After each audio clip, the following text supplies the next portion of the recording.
Hey everybody, it's Mark Klose from KHITS 96, and we're back at a very noisy Weber Chevrolet with our buddy Mike, and he's going to be talking about wintertime. Again, you have a great new car, you got to take care of the maintenance. Be ready for wintertime, Michael. What do they do? Preparation is always key. You got to kind of plan for things that you can't control, and the biggest one in the wintertime is that frosted up windshield and your windshield washer jug.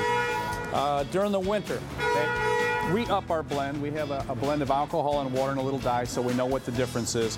The alcohol content needs to go up to help us melt that junk off the windshield, because that's always an issue, and there's nothing worse than getting splashed by the car next to you and you hit that button and you hear that and you're in big trouble. Yep. The guys over there constantly have bottles of this. When we come in for our lube oil and filters, we always top it off.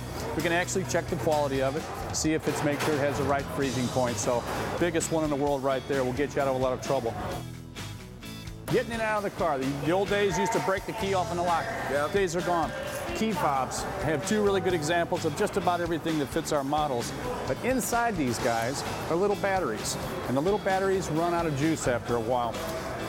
Most life expectancy is probably 2 years to 24 months, depending upon your use. Remote start is very important in the winter, and if this guy starts to kind of get weak on you, batteries are where it's at, and we'll show you later how to change that battery. Very simple.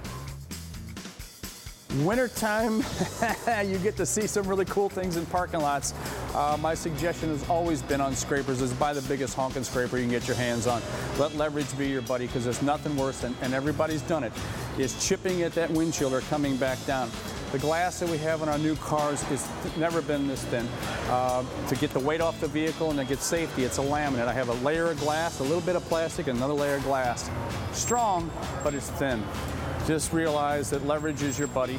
No more coming in from the angles, because a lot of times folks have little teeny tiny rock chips they don't know until that 22-degree day, and if you come in from the side and hit it, you're done. Silicone spray is your buddy during the winter. The neat thing about all of our new rubber type strips is they last longer than they ever had in the past, but because of the winter and because of salt and grime and dirt, this stuff comes in various sizes. Make sure it's the aerosol brand. The solid stuff kind of makes a mess. But what you don't want to do is open the door and spray the whole thing. You want to put this on a good rag 2 or 3 times till it's saturated, and we kind of wipe the strips one time, let it dry just a little bit, then we come back another one. What that helps do is take that moisture and run it away like it should. We're driving along, it's wintertime. I believe strongly, and many folks here have that good old bug out bag in the back of the car. And all that means is you're driving from here to Kansas City, you get to the Rockport Bridge, and they've closed it because there's ice and snow, and the officer points at it and says, "Don't get out of that car, Mike." Okay, I won't. So what are you going to do? If you have followed good recommendations, it says, in the winter, never let that gas gauge fall below 1/4. Sometimes it's expense, gas is got down, but when it's cold weather, you leave St. Louis, it's 50, you get to Kansas City, it's 30. You'd wish you'd stopped in Columbia and filled it up. The average car idling burns about 1 gallon an hour. So that sounds good, but if you run her down to 1/4, and this little car has about a 15-gallon tank, you probably have about 3.5 hours worth of running. So the thing to consider is a good old bug out bag. You don't need to get crazy. This is not survivalist times, but you want to be basics. Think about if you have the kids, maybe you have gloves, maybe you don't. Jersey gloves, buy a bag of them for $1. Sure. At least a bottle of water for each person.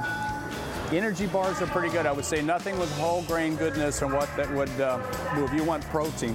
And a good point about keeping gas in the tank. I tell my daughter all the time, otherwise you get the condensation and it freezes and your gas line freezes, and then you are not going anywhere. Back with tow truck, and if it is ice and snow, AAA, these tow companies have to go in the same ice and snow. Sometimes they shut down. So think about keeping the bad things down to a minimum. Beautiful. And just throw it in the back of the car. If you don't use it, then you can have a party on the energy bars. That's right. Mike, thanks, man. It's always great information. It's Mark Klose, KHITS 96 at Weber Chevrolet. We've been telling you about maintenance, how important it is. This is way cool on your smartphone. You have an app, and you can line up an appointment to get that oil change, make sure the wipers are working wherever you go. It's an app. You can find it right on your smartphone. Hooks you right into Weber Chevrolet.